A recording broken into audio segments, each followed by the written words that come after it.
Welcome to Empower Today. We're thinking for the next 4 weeks or so about death. We've looked for 4 months at life, we're going to look at resurrection, but we're going to spend a little bit of time on death. It's tempting to skip over death, isn't it? But it's the one thing that we're all sure to meet unless Jesus returns in our lifetime. Death. Why don't we talk about it that much? It's the elephant in the room, as a friend said to me just a few minutes ago, that we're scared to talk about, and yet we're all going to face it.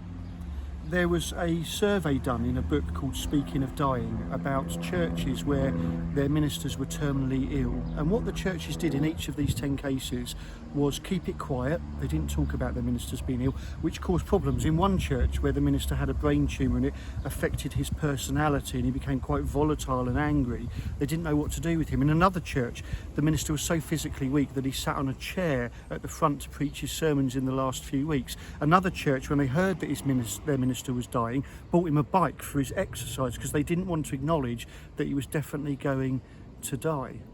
Each of those churches took at least 7 years to recover from not talking about the death of their minister well.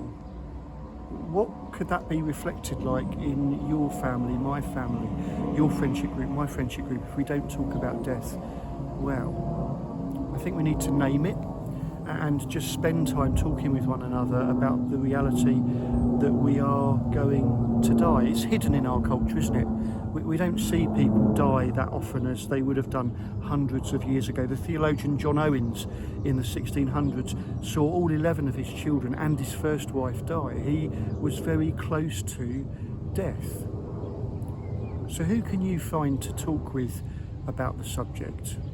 Because many of us, we're scared stiff of dying and we feel guilty about that, especially if we're a follower of Jesus, a Christian. We think we should have it all together and just buckle up and let's get ready for heaven, when actually we want to live as long as we can in this world before we get to the other one. Find someone that you trust and respect. I encourage you to chat with about the reality of dying. Till next week, take care and enjoy the sun.